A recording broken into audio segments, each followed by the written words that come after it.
के साथ। और खबर तेलंगाना से, जहां संगारेड्डी से ये खबर, एक केमिकल फैक्ट्री में जोरदार धमाके की खबर है। हादसे में 8 लोगों की मौत की जानकारी, 15 से 20 लोग घायल बताए जा रहे हैं। विस्फोट सुबह करीब 7 बजे का बताया जा रहा है, जिसके बाद फैक्ट्री के अंदर अफरा तफरी का माहौल बना। कई मजदूर जान बचाने में कामयाब रह पाए, वो बाहर निकल गए, लेकिन जो लोग निकल नहीं पाए वो पूरी तरीके से झुलस गए हैं। उनकी मौके पर ही मौत हो गई थी। बताया जा रहा है कि फैक्ट्री में केमिकल रिएक्टर में ब्लास्ट हुआ था, जिससे फैक्ट्री में आग लगी और फैक्ट्री से धुआं निकलने के बाद ग्रामीणों ने इसकी सूचना पुलिस को दी। उससे पहले स्थानीय लोगों ने बचाव की कोशिश की और पुलिस और फायर ब्रिगेड की टीम भी मौके पर पहुंची। 11 गाड़ियों ने मौके पर पहुंचकर आग पर काबू पाया। घायलों को एम्बुलेंस से अस्पताल पहुंचाया गया। हादसा पाश मिलारम स्थित सिगाची केमिकल इंडस्ट्री की बताई जा रही है। और अब बात बिहार के सियासी गलियारों की करते हैं। देखिए, बिहार में नेता प्रतिपक्ष तेजस्वी यादव के बयान पर घमासान मचा हुआ है।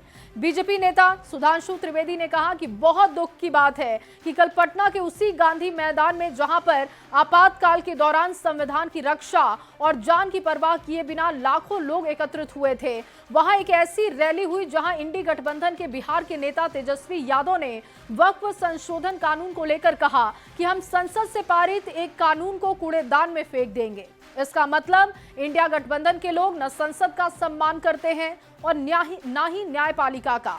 वोट की चाहत में ये लोग 50 साल पुरानी मानसिकता से आज भी बाहर नहीं आ पा रहे हैं। इतना ही नहीं, सुधांशु त्रिवेदी ने आरजेडी और समाजवादी पार्टी के समाजवाद को नमाजवाद बता दिया है और पूछा कि क्या ये लोग बिहार में शरिया का कानून लागू करना चाहते हैं, क्या इनकी यही सोच है? पूरा बयान आपको सुनवाते हैं। बिहार के नेता तेजस्वी यादव ने कहा कि हम संसद से पारित एक कानून को कूड़ेदान में फेंक देंगे। यह बहुत गंभीर विषय है। उन्होंने वक्फ बोर्ड के कानून के लिए कहा कि हम इसको कूड़ेदान में फेंक देंगे, जबकि वो भारत की संसद के दोनों सदनों से पारित है, कोर्ट में विचाराधीन है। एक नहीं, आधा दर्जन हाई कोर्ट के जजमेंट बहुत स्पष्ट रूप से, इलाहाबाद हाई कोर्ट और कलकत्ता हाई कोर्ट के जजमेंट उनके पक्ष में है। इसका अर्थ यह हुआ कि न संसद का सम्मान न न्यायपालिका का सम्मान। वोट बैंक की चाहत में जो कुछ बोला गया है तेजस्वी यादव और इंडी गठबंधन के अन्य नेताओं के द्वारा, उससे साफ है जो हम चाहते हैं हर गरीब और मजलूम को उसका हिस्सा मिलना चाहिए। मगर ये किसके साथ खड़े हैं? जो ट्रिपल तलाक के साथ खड़ा है, जो हलाला के साथ खड़ा है, जो मेहरम के साथ खड़ा है, जो हज सब्सिडी के साथ खड़ा है, जो सरतन से जुदा के साथ खड़ा है, जो आतंकियों को अपना भाई, बहन, बेटा, हाफिज बनाने के साथ खड़ा है। इसलिए हम साफ कह सकते हैं कि हम समाजवाद के पक्ष में भाजपा और जदयू खड़ा है, और आज के ये राजद और समाजवादी पार्टी जैसे दल नमाजवाद के पक्ष में जाकर खड़े हो गए और नमाज जैसे मुकद्दस अकीदे का भी मजाक उड़ा रहे हैं, उसका भी केवल सियासत के लिए प्रयोग कर रहे हैं।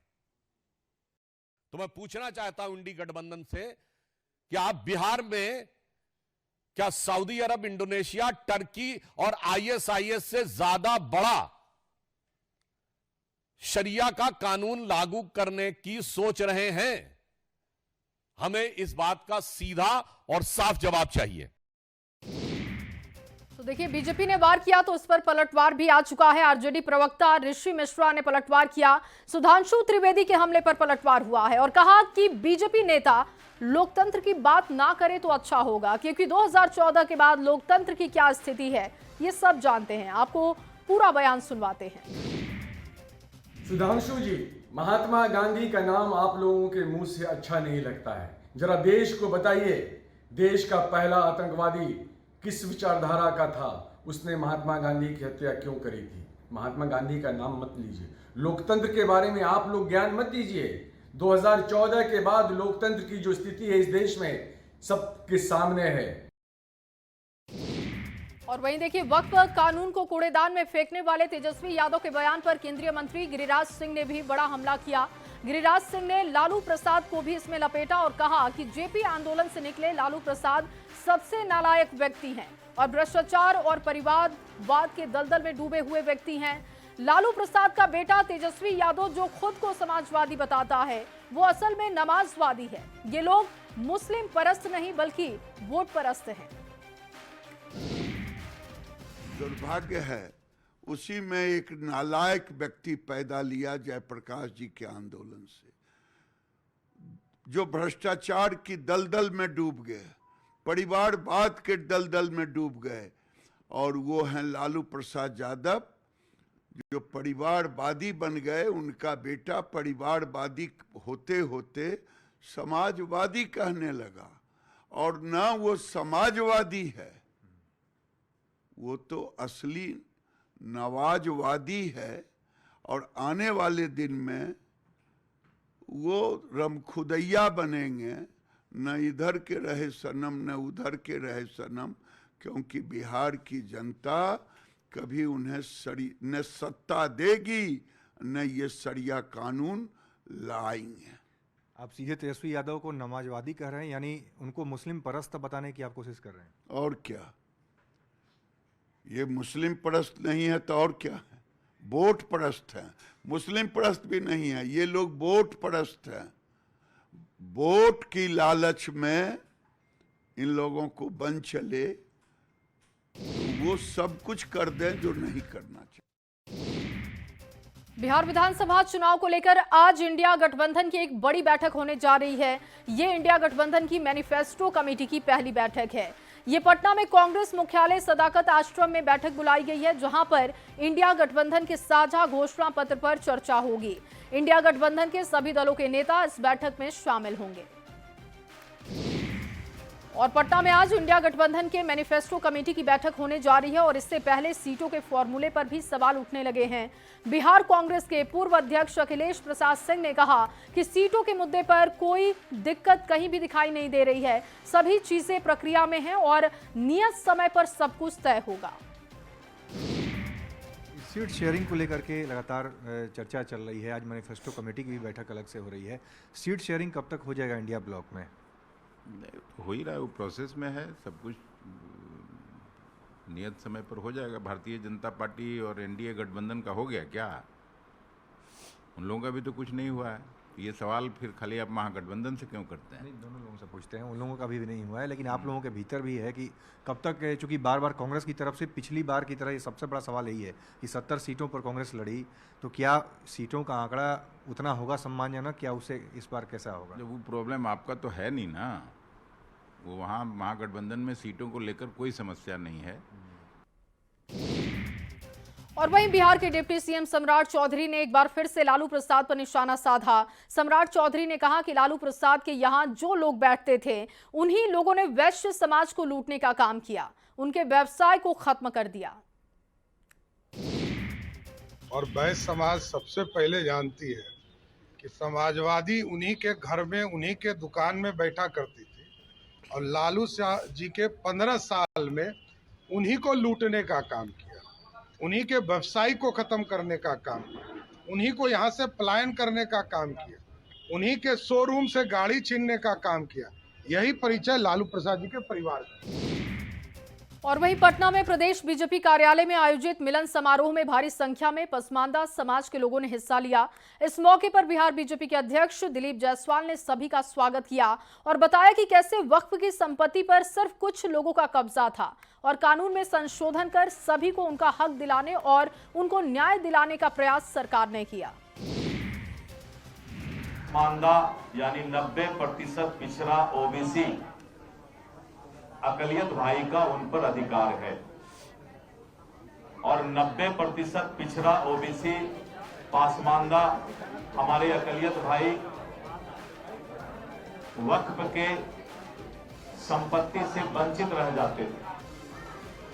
प्रधानमंत्री श्री नरेंद्र मोदी जी ने स्पष्ट कहा कि सबका साथ सबका विकास, यानी जो हमारे 90% पासमानदा मुसलमान भाई हैं उनको वक्फ के संपत्ति का अधिकार मिले, और इसके लिए सरकार प्रयासरत है। और वहीं बाढ़ से बीजेपी विधायक ज्ञानेंद्र सिंह ज्ञानू ने बड़ा बयान दिया। उन्होंने कहा कि 2029 में लोकसभा चुनाव के दौरान जब परिसीमन होगा तो बाढ़ को फिर से लोकसभा सीट बनाएंगे, बाढ़ से ही लोकसभा का चुनाव भी लड़ेंगे। ज्ञानू ने कहा कि बाढ़ से लगातार 4 बार विधायक रहने के बाद इस बार 5वीं बार चुनाव लड़ेंगे। यानू का दावा है कि 2029 में जब परिसीमन किया जाएगा, बिहार में लोकसभा सीट की संख्या बढ़ने के साथ ही विधानसभा की सीटें भी बढ़ाई जाएंगी।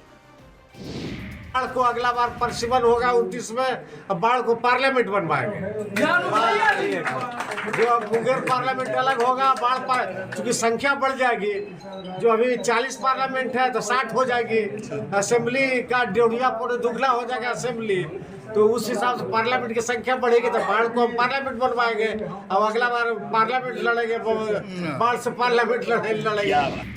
और चलिए आगे बढ़ते हुए आपको एक बड़ी खबर पटना से दे, जहां पर लव जिहाद का एक सनसनीखेज मामला देखने को मिला।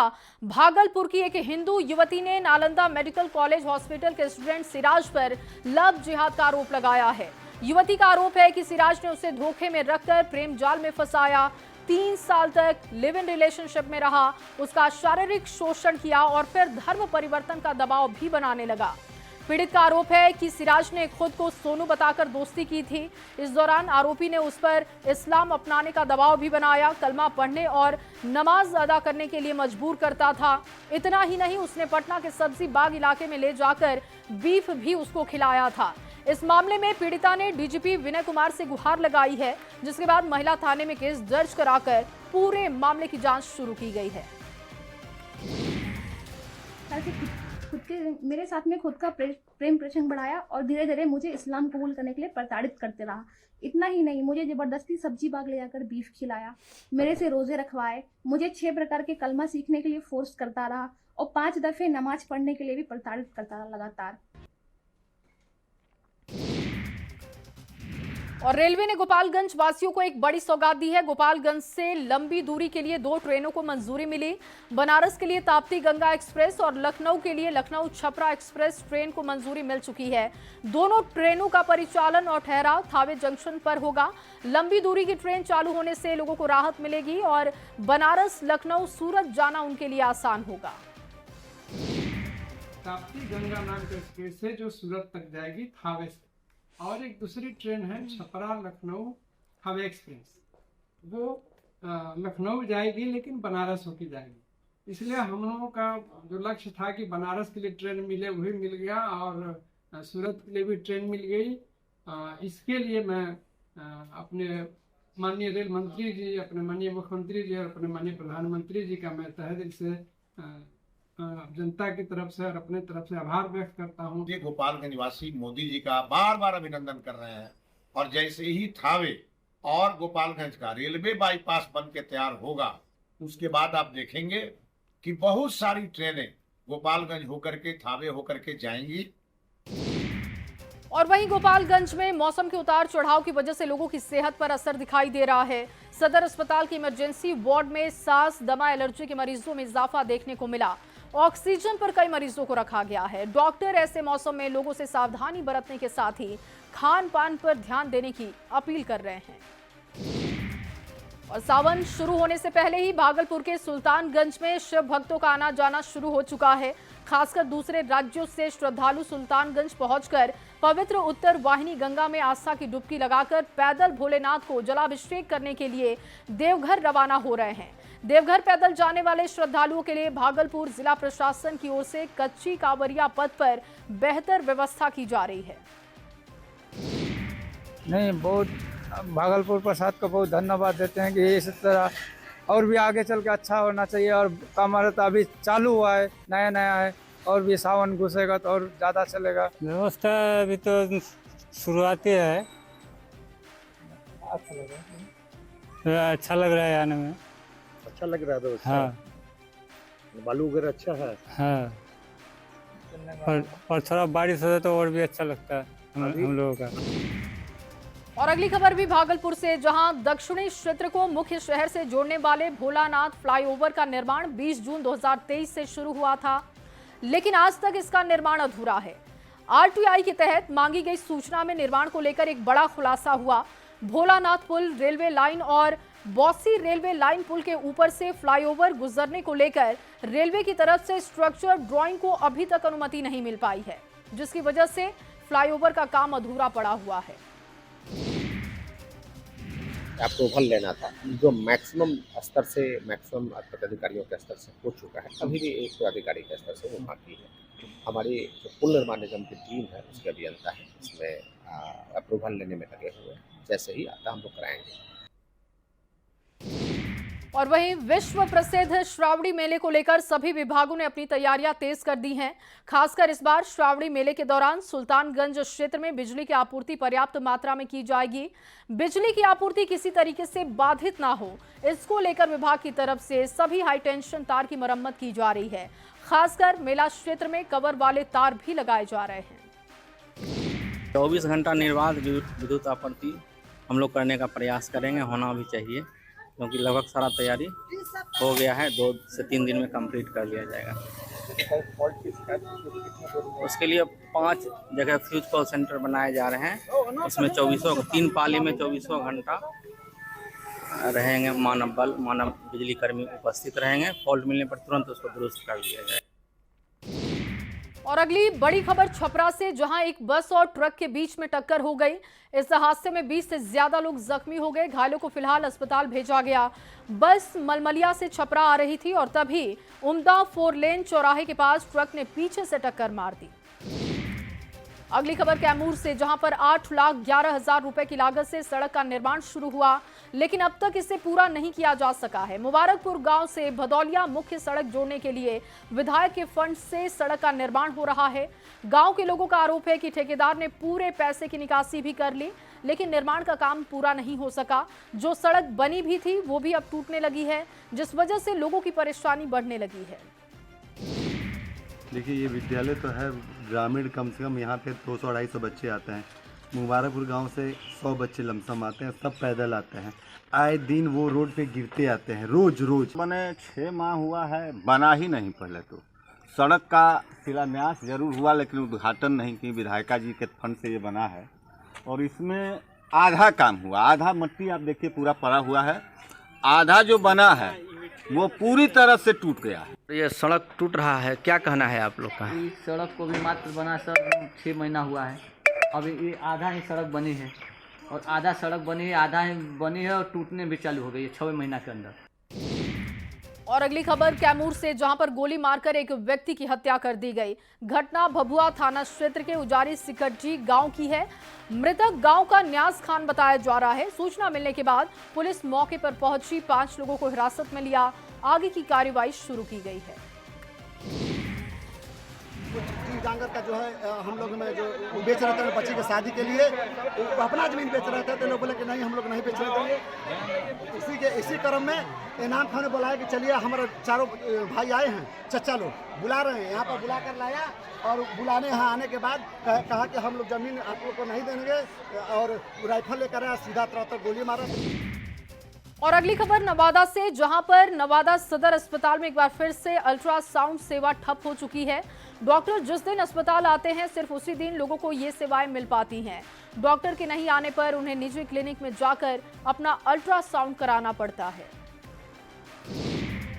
हमारे यहाँ रेडियोलॉजिस्ट अल्ट्रासाउंड का जो मशीन है यहाँ बंद रहने का एक प्रमुख कारण है कि हमारे यहाँ रेडियोलॉजिस्ट है ही नहीं।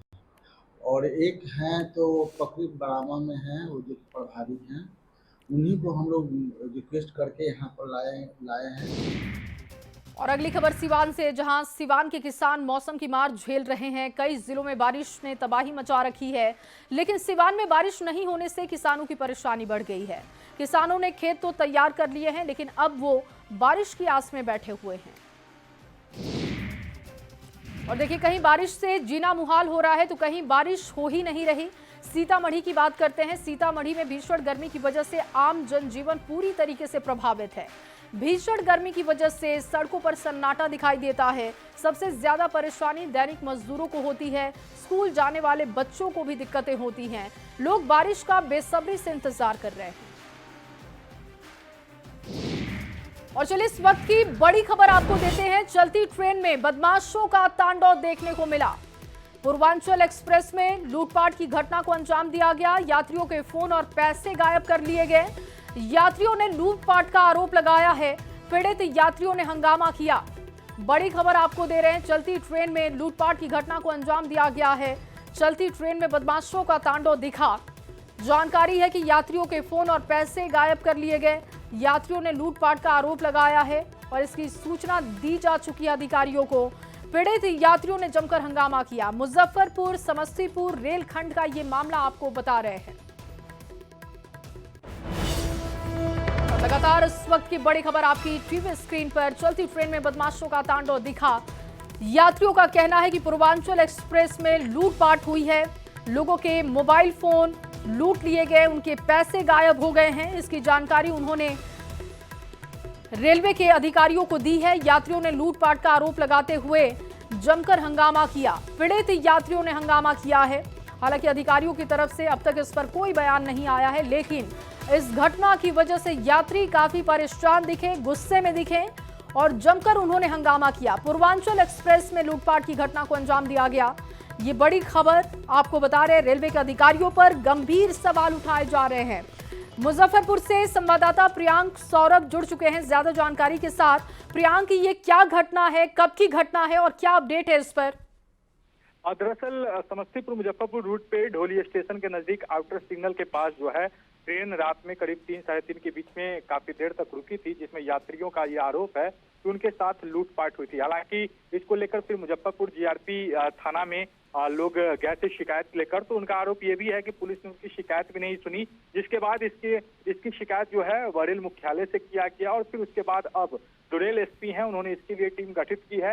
हालांकि पुलिस का कहना, आरपीएफ से जब हमने बातचीत की है तो उनका कहना है कि मोबाइल चोरी की घटना हुई थी और इसको लेकर काफी देर तक वैक्यूम मारकर जो है वह ट्रेन को रोका गया था। फिलहाल जो इस मामले में आगे की जांच चल रही है। जी, बहुत शुक्रिया आपका तमाम जानकारी के लिए। और अब आपके लिए जरूरी सूचना, न्यूज 18 ऐप अब नए अवतार में आपको दिखेगा। न्यूज 18 ऐप डाउनलोड करें, खबरों से जुड़े बदलाव का हिस्सा बने। अपने शहर, देश और दुनिया की खबरें अब सीधे आपके मोबाइल पर। नीचे दिए गए QR कोड को स्कैन करें और तुरंत डाउनलोड करें न्यूज 18 ऐप। और फिलहाल इस बुलेटिन में बस